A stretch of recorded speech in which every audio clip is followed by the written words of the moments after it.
we've had to say so many times that we still don't know a lot, which is always very tough this time of year. But I figured we could at least talk about some of the mock drafts, because that's not about knowing. Nobody knows. That's about guessing. Yes, exactly, which we can all do. We are all very good at this. And everybody does. Yes, so I know that you and Carmen have both done your mock drafts. We did one together. You've done one together recently, and so just want to hear your thoughts on what your mock draft said, and then some of the other ones that you've been looking at out there, and what it maybe says about what the Bucs might do. So the way we did it, and the way we'll do it every couple weeks until we get close and do our own mock drafts, is we did one where we just alternated picks, which does throw a little bit of more guesswork into it, because if you're doing your own mock draft 1 to 32, and you can maybe fudge a little bit, I'd really like to see this guy get to 7, so I won't let him go to team 6, right? Well, that can't really happen when somebody else is picking. So we were going along. I think a lot of the picks are what you've seen, obviously starting with Jeff Burrow and Chase Young and the cornerback from Ohio State and all that. But around 9 or 10, we had some team taking offensive linemen, and Carmen in her write-up said she thought this was going to start a run, but it really didn't. And what ended up happening is at 14, where the Bucs are, Tristan Wirfs, the Iowa tackle, was considered one of the top prospects at that position, was sitting there, and that's who Carmen took. And honestly, if I'd had that pick, I would have taken him as well. And I think we've said several times on the show, as we've talked in weeks, that I just think there's a really good combination of what the Bucs need and value in this particular draft for it to work out at number 14, and it did in that mock draft. Yeah, that's an interesting point. We also had somebody ask, I think it was Scott, said if the Bucs don't... name. Yep, great name. You're a big fan. Not biased at all. If the Bucs don't take a quarterback in the first round, can you see them taking one later, and if so, who? Yeah, I mean, sure. A second-round pick is, I saw a mock draft I was reading yesterday that we took, I think, an offensive lineman at 14, but they had us trade up to the bottom of the first round to get, I believe, Jordan Love. Is that the Utah State with the big arm? Mm-hmm. A lot of people connect that to Bruce Arians because they're like, he wants a big arm quarterback who can throw the ball downfield.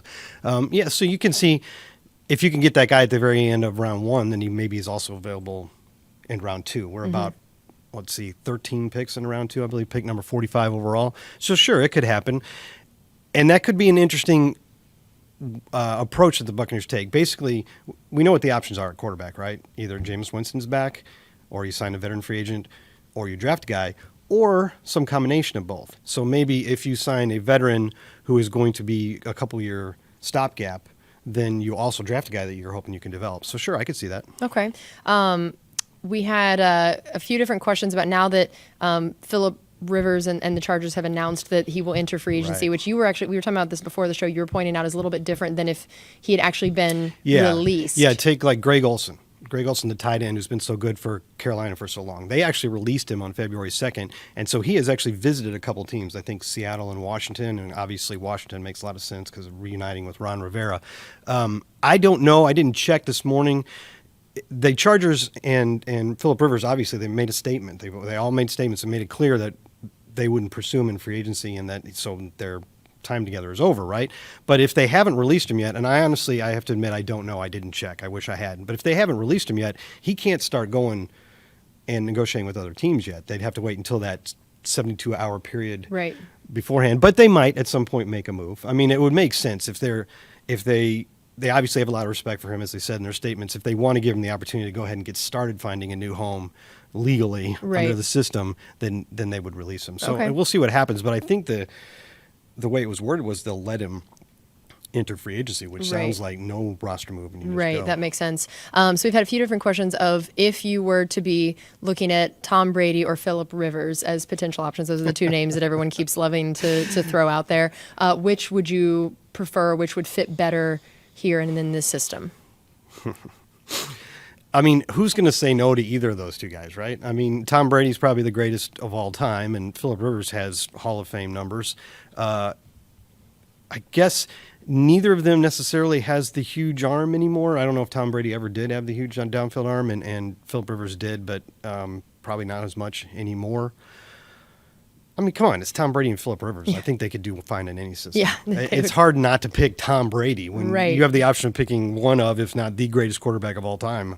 it's hard to say no, Right, between those two guys. Yeah, that's a good point. Mike had said he's heard rumors that there's a possibility that the team wants to trade up to number 1.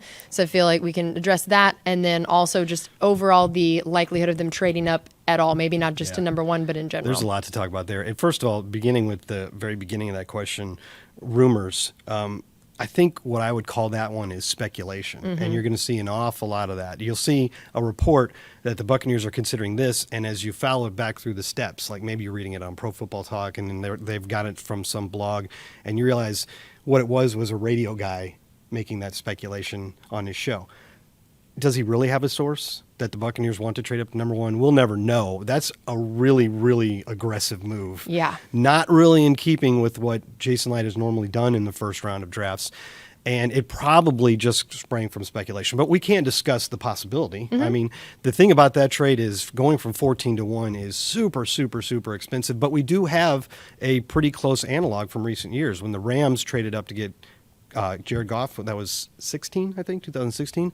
They went from 15 to 1, which, I mean, that's really, really rare. And if I remember correctly, it cost them, obviously their first that year, but that's just the switch up. A second, their first and second the next year at least, and there might have been more. So you're probably looking at, I don't consider it, when you trade up from 15 to 1, I don't feel like, and if you gave another 2 first-round picks in there, I don't think that's trading 3 first-round picks because the first one is just a flip. That's an improvement of your first-round pick. Right, so it's technically just 2 that you're... in order to make the move from 14 to 1, what else is in there? Right, that's a good point. And I think it could cost as much as 2 firsts and a second. I mean, are you really willing to do that? It's a lot. Yeah. That can be a lot. Also think Cincinnati would be... Well, I mean, I guess if they can get a king's ransom, you'd have to consider it. But otherwise, I think Cincinnati should stay put. And probably, take yeah. John asked, do you think the Bucs have an eye on a running back to bring in? I wonder if they mean free agency or the draft. I think, Anything? Probably just I wrote in general. about this before. It doesn't even matter how you feel about the running backs we had last year. I think we almost certainly will have at least 1, if not 2 more running backs simply by the numbers. I mean, right now, under contract, you have Ronald Jones, who had a nice step-up year, right? Could be a 1,000-yard guy if he gets more carries. But Peyton Barber is scheduled to become an unrestricted free agent, so there's no guarantee that he'll be back. And then otherwise, basically, all you really have is Dario Gumbawale and a guy we had in our practice squad, Cedric Ware. I mean, just surely by the numbers, they're going to bring somebody in. Right. Will they make a big investment either in free agency or like a second-day pick in the draft or even a first-day pick, as you see in some mocks? Yeah, it's possible. I wouldn't. There's a lot of teams that will not break the bank for a running back in free agency because they've seen how poorly a lot of those things have gone. I mean, Todd Gurley's situation for the Rams. I guess Ezekiel Elliott is paying off, but those are the more rare ones. How well is Le'Veon Bell really working out for the Jets considering what he was paid? So are the Buccaneers one of those teams that wouldn't do that? I think there's a decent chance that's the case. Okay. So, maybe a mid-tier free agent or a running back in the second or third round, that seems very plausible. Okay. Daquan asked, when is the CBA deadline? And is there any truth to the rumors that quarterbacks will have their own cap space to help with the ballooning contracts? Well, again, that's not really a rumor so much as an idea that somebody's thrown out there, which isn't a terrible idea because it is tough when the quarterbacks' contracts keep getting so huge and they end up being such a big percentage of your roster. So that's what makes a guy like Russell Wilson, when you draft him and he's immediately great, and for the first 5 years you have him cost controlled, you can spend so much more on other positions. But it's hard to fall into that situation. So taking those two questions one at a time, there isn't really any specific deadline because it does run through 2020. So this year is still under the CBA. So I guess it'd be sometime next year. But they tend to try to set artificial deadlines. Like, I don't know if people saw the news in the last week or so that the NFL supposedly had set a sort of a rough deadline of about March 18th for them to accept the current deal that was on the table. But then that's been walked back a little bit that, no, we didn't really set a deadline. So, the only deadline is one that one side or the other is going to set. And the most recent one was just, hey, there's an offer on the table. This is when we would like you to decide on that buy.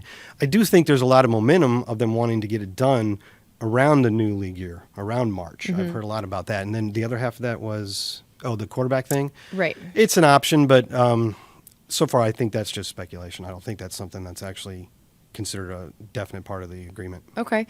Jay asked, what do you think Teddy Bridgewater would be worth on the open market, in your opinion? It's a good question. 20 million, 15 million, something like that.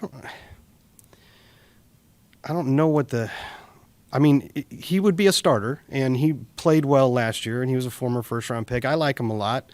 I think he'd be a good starter. 15 to 20 million, something like that.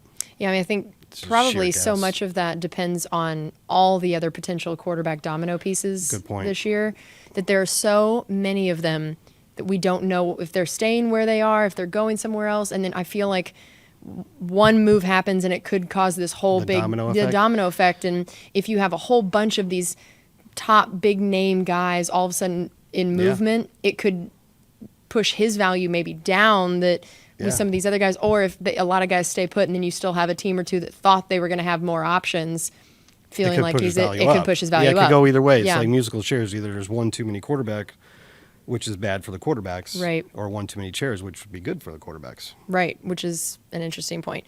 What was your point? I just made an analogy for it. Yeah. Which I appreciate, just clarifying over here. David asked, do you think that Jason Light takes the best player available or more for need based on his history here? I don't think that any GM in the first round ever goes pure best player available. I think they take best player available that fits what you need. Otherwise, I mean, you could just rank the prospects, and by the time we get to the draft, there's a lot of agreement on who's best, and it would just go that way, but it doesn't. If you had, there were, I think Barry Sanders is the best running back of all time, and I think he went third or fourth in the 1990 draft to Detroit. So that means 2 or 3 teams passed on him. But you can understand that because they probably had entrenched running backs. If you have Ezekiel Elliott and another Barry Sanders comes along in this year's draft and you're picking first and he's the best player, are you going to take him? You're not, right? Mm-hmm. Now, as you get later on in the draft, especially on the third day, I do think they often they do more of a best player available strategy. If the Bucs, what's a position where we don't really need right now? Maybe inside linebacker. But if there's a guy just standing out as the best one, and he's high above left of any other position you got left, then I think you start taking that guy, even though he's not your biggest need. Right. We have another Scott. We have a lot of Scotts today. All right. Your Team Scott fan club. He asked, he was saying, we keep talking about quarterbacks, but we still need secondary help. And then he asked, what are the chances we have to get the honey badger? But I figured overall we could just talk about, do you agree that the needing secondary help or where we are in that vein? Yeah, I would love to. I wish we'd have managed to land him last year, but I guess it was just too much. Mm-hmm. That would have been awesome. He's such a great player, but I don't know if we're spending that much. You know what I'm saying? And plus, I don't believe he's a free agent now. He signed a multi-year contract with Kansas City. So there are a ton, however, of names you would recognize of safeties that, unless their teams re-sign them, are going to be available on the market this year. And of the two parts of the secondary, I think safety is a bigger need. And Bruce Arians essentially said that at the last press conference at the end of the year.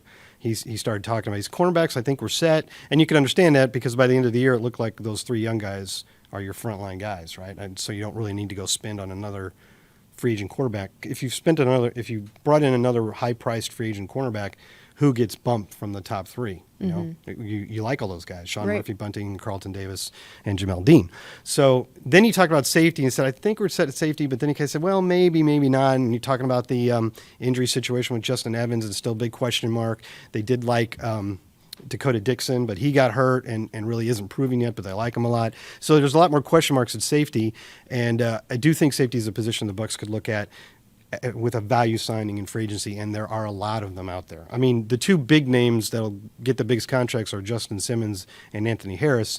I don't think those 2 guys are probably our targets, but there's a ton of other guys out there like Rodney McLeod and Trey Boston, and I can't even think of them all right now, but I did write about that if you want to go look in the archive. Okay. I'll try to close. We got a few more here, but I'll try to go fairly quickly. Aaron asked, how soon do you think we could get a deal done with Shaq Barrett?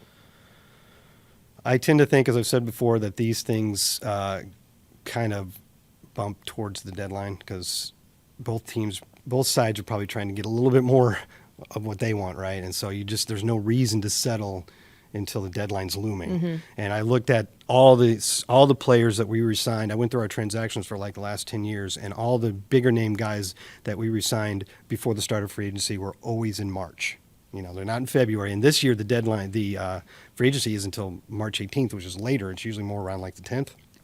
So there's a lot of time. Now, if the Buccaneers don't have him signed by March 10th and they're worried, you might get a franchise tag right then. As we've said before, though, that doesn't stop negotiations. That just he could eventually play on that franchise tag, but also you can just use that as a way to extend your exclusive negotiating window and still get a long-term deal done afterwards. So it could be quite some time. At the Pro Bowl, when Shaq was being interviewed about this, in the same vein he's done every time he's been interviewed about this subject since still while the season was going on, he makes it very clear that he wants to stay here and he thinks it's going to work out here. And it's always very, very positive. But somebody asked him, well, does it feel good knowing that this will all be resolved by March? And he kind of laughed and went, I'm not sure it's going to be resolved by March. So just take that.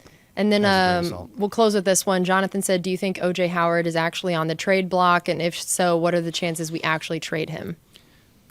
I usually am skeptical about those things, but there's sometimes where there's a lot of smoke, there's fire, and you do keep hearing about that a lot. I honestly don't know if we've had trade discussions for OJ with anyone, but it's certainly possible. What was the second half of that one? Just what the chances would be that we actually trade him. Is he one of the people on the trade block, and what would be the chances, if so, that we would be able to trade him? Yeah, I still consider the chances low, and I think the more likely path forward is they're going to try again and see if they can get the production out of him that they thought they would get last year. But it's possible. Right. All right. Well, thanks so much to all of you guys who submitted questions. We're here every Wednesday at 10 a.m. And, of course, we know there's a lot more free agency and draft questions that we didn't get a chance to get to. So make sure you're back here next week submitting even more of them, and we'll see you then.